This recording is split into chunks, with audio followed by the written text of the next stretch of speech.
غسل کا طریقہ صرف ہم سادہ سے اس وقت بتاتے ہیں کہ سب کو یہ تو اندازہ ہے، اب ظاہر ہے کہ بزرگوں کو ہم نہیں بتا رہے، اور حتیٰ جوانوں کو بھی یہ سوچ کے نہیں بتا رہے کہ ان کو نہیں پتا، کیونکہ یہ سوچنا ہمارے لیے بھی سوء ظن ہے، گناہ ہے۔ فرض یہ کر لیتے ہیں، ممکن ہے کسی کو پتا نہ ہو یہاں، یا ممکن ہے کوئی بعد میں سنے، یا ممکن ہے کوئی ریکارڈنگ کو بعد میں سنے، کہ غسل کی نیت ہے۔ پہلی نیت کیا ہے کہ ہمیں پتا ہونا چاہیے ہم کیا کرنے جا رہے ہیں، یہی نیت ہے۔ تو غسل کی نیت بھی یہی ہے کہ ہمیں اندازہ ہے کہ جی کسی نوجوان کو کہ جی احتلام ہوا تھا، یا کسی مرد اور عورت کو پتا ہے کہ جی اس نے انٹرکورس کیا تھا، یا کسی خاتون کو غسل حیض و نفاس و استحاضہ یا باقی دیگر غسل ہیں۔ تو یہ ہمارے ذہن میں ہے کہ اللہ سبحانہ و تعالیٰ کے حکم کے مطابق میں اس غسل کو انجام دے رہا ہوں، یہ نیت ہے۔ زبان پہ لانے کی ضرورت نہیں ہے، ذہن میں ہے کافی ہے، کیوں کر رہے تھے کافی ہے۔ اب ہمارے عام طور پہ ظاہر سب کے شاور ہیں تو بڑے آرام سے بتا دیتے ہیں کہ آپ نے نیت کی، ہمیں نیت کرنی ہے پہلے کہ جی میں غسل کرتا ہوں۔ کون سا غسل ہے؟ چاہے وہ غسل جمعہ ہو کہ جو مستحب ہے، چاہے غسل زیارت ہو، چاہے غسل جنابت ہو، جو کوئی بھی غسل ہے، یہ ہمیں ذہن میں رکھنا ہے۔ اور بیک وقت ہم کئی غسل بھی کر سکتے ہیں ایک ہی ساتھ۔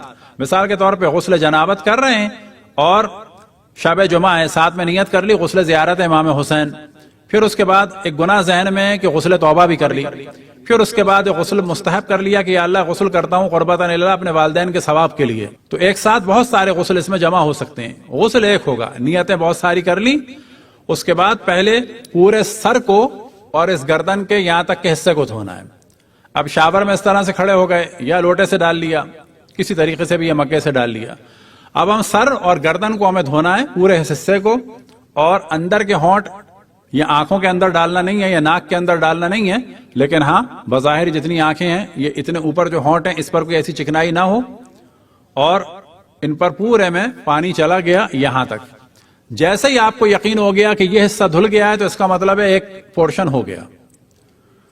اب ظاہر ہے کہ پانی جسم کے حصے بھی پڑتا رہے گا، اس سے کوئی مذائقہ نہیں ہے۔ ایسا نہیں ہے گردن کو آپ کو آگے کر کے صرف سر اور گردن دھونا ہے، یہ ایسے پانی گر رہا ہے لیکن دھو آپ یہ رہے ہیں، یہ نہیں دھو رہے ہیں۔ آپ کی اس وقت انٹینشن جو ہے سر اور گردن دھونے کی ہے، یہ پہلا حصہ۔ اب اس کے بعد جو ہے وہ دوسرا حصہ۔ اب یہ شاور ہے تو اس طرح ہم نے پانی ڈالنا شروع کیا کہ پورے ہاتھ پر، پاؤں پر، اور اسی طرح سے آگے پیچھے پورا یہ حصہ ہو گیا۔ اور بہتر یہ بھی ہے کہ یہاں بھی آئے اور آٹومیٹکلی ظاہر ہے کہ آتا ہے، لیکن ہماری نیت کیا ہے کہ ہم اب اپنا رائٹ حصہ پورا دھو رہے ہیں، پورا ہاتھ دھو رہے ہیں۔ اگر کوئی انگوٹھی وغیرہ ہے تو اس کو اتارنا ہوگا، خواتین کے نیل پالش لگی ہوئی ہے تو اس کے ساتھ غسل نہیں ہوگا، اس کو پہلے ریموو کرنا ہوگا، واجب ہے۔ لہٰذا وہ خواتین جو نیل پالش یوز کرتی ہیں، جہاں وہ خرچہ نیل پالش پہ کرتی ہیں، وہاں پر ان کے لیے لازم ہے کہ نیل پالش ریموور ان کے یہاں ہو، کیونکہ نیل پالش لگنے کے بعد نہ غسل ہوگا نہ وضو ہوگا، یہ چیز ذہن میں رہے۔ ہاں، پاؤں کا ایک مسئلہ ہے خواتین کا کہ غسل اگر انہوں نے کیا ہوا ہو تو پاؤں پر نیل پالش لگا سکتی ہیں، سوائے ایک انگلی چھوڑ کے، تاکہ اس کے اوپر مسا ہو جائے۔ لیکن غسل کے لیے ضروری ہے کہ کوئی ایسی چکنائی یا کوئی ایسی چیز کہ جو پانی نہ پہنچنے دے۔ اب اگر کسی کے ٹیٹو اندر بنا ہوا ہے تو کوئی حرج نہیں ہے، لیکن اگر کسی نے ٹیٹو کا اسٹیکر لگایا ہوا ہے تو اس کو ہٹانا ہوگا۔ اسی طرح سے نیل پالش ہٹانی ہوگی، اور چکنائی اگر اتنی چکنائی ہے کہ جو پانی نہ پہنچنا دے تو وہ چکنائی کم کرنی ہوگی۔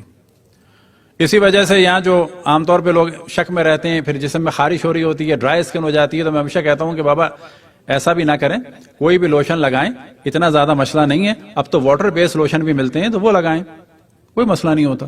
تو پہلے پورا سر اور گردن، اس کے بعد یہ پورا سیدھا حصہ دھو لیا آگے پیچھے کا، اور کوئی رکاوٹ نہیں ہونی چاہیے۔ احتیاطاً جو ہے وہ اول تو جب آپ پاؤں کو اس طرح زمین پہ بھی کرتے ہیں تو پاؤں میں پانی پہنچ جاتا ہے، لیکن اسی طرح سے کوئی بہت زیادہ موٹا ہے، بعض دفعہ لوگوں کی جو موٹا اگر ہوتا ہے تو ٹانگیں یا جسے کہا جائے رانیں اتنا بند ہوتی ہیں کہ اس میں پانی نہیں پہنچ پاتا، تو اس پر واجب ہے کہ پانی پہنچانا ہے اسے۔ تو مثال کے طور پر اندر اس طرح پانی پہنچایا، ہاتھ اس طرح سے کسی کا بالکل بند ہے تو اس کو اٹھانا ہوگا تاکہ اندر پانی پہنچے۔